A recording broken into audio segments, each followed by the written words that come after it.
Bashkia Dibër ka çelur sezonin turistik. Në sheshin Nazmir Ushiti organizua panajiri produkteve të zonës i kthyer në traditë tashmë, i quajtur panajiri i qershisë, por këtë vit pa qershi për shkak se gjithë prodhimi u dëmtua nga ngrica.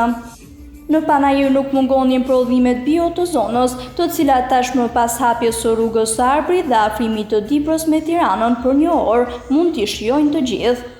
Në këtë festë të përvitshme, përveç banorëve vendas, kishte plot vizitor të ardhur nga qytetet e tjera, të cilët shijuan gatimet tradicionale, produktet natyrore dhe koncertin me këngë valle. Kemi organizuar këtë panajir sot me këto produkte bujqësore, blegdorale, artizanat dhe refushat të tjera,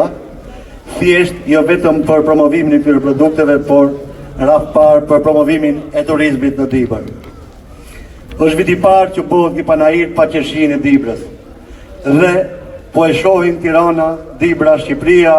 se sa e rëndësishme është qershia e Dibrës, pasi jo vetëm është mungesa në treg, por edhe çmimi atje ku është prodhuar është me 8.000 lekë, 7.000 lekë, 5.000 lekë. Dibra ka prodhuar çdo vit nga 3.000 tonë qershi dhe ka furnizuar jo vetëm tregun vendas së Dibër, por edhe në Tiranë. Promovimi i turizmit në Dibër është shumë i rëndësishëm dhe këtë e ka ndihmuar dhe ndikuar edhe rruga e Arbrit që është hapur dhe ju e keni pa gjithë vetë se sa shumë turist po vinë në Dibër dhe detyra jonë e gjithëve është që të bëjmë promovimin jo vetëm të produkteve bujqësore, blegdorale, por edhe të zonave turistike si Inoska, Grama, Korabi, Lura, Drini dhe gjithë zonat e tjera, pasi gjithë zonat e Dibrës janë zona turistike. Me paketën e maleve, këto zona që përmenda do të kemë prioritet dhe do të zhvillohen dhe të gjithë ne duhet jemi të përgatitur edhe për një shërbim dhe kulturë më të mirë shërbimi. Faleminderit gjithëve. Dhe tani fjalën ja le drejtuesit politik të qarku Dibrës dhe deputetit më të ri të Dibrës, zoti Blendi Klosi. Përgëzime kryetar, përgëzime për këtë organizim, por ajo që është nevojë është që të tilla organizime të jenë sa më të shpeshta, të ketë sa më shumë publicitet, ketë sa më shumë kërkesë për të ardhur njerëzit për të vizituar, sepse realisht tashmë me rrugën e Arbrit ne kemi hapur një perspektivë të jashtëzakonshme për qarkun e Dibrës, që është perspektiva turistike. Dhe gjithë turistët, jo vetëm tuajt, po dhe turistët e vendit, duhet vinë edhe të gjejnë këtu mikpritjen dibrane, duhet të gjejnë shijen e sofrës dibrane, por të dyja këto janë të pakuptimta, pa produktet bio të kësaj zone dhe kësaj treve kaq bujare. Prandaj unë jam një falënderim për gjithë ata artizanët, fermerët e kësaj zone, të cilët vazhdojnë të kultivojnë traditën,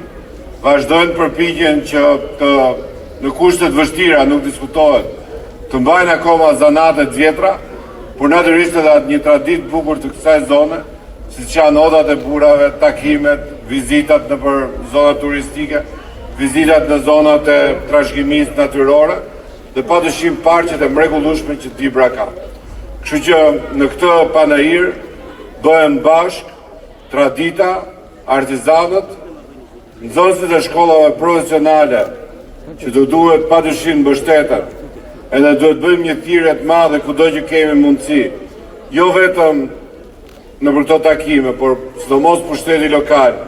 mësuesët, zyrat arsimore, që sa më shumë djemë dhe vajzat të drejtohen arsimit profesional për të marrë një zanat, për të marrë një armë të fortë për jetën e tyre, që të kenë mundësi që të krijojnë një jetë të mirë, të kenë mundësi të paguhen me punën e tyre të mirë. Prandaj ne duhet t'i bashkojmë bashkëtash artizanët, nxënësit e arsimit profesional, turizmin e aventurës, edhe pushtetin lokal për të bërë një strategji të zhvillimit të ri të turizmit Dibër mbas bërjes rrugës së Arbrit.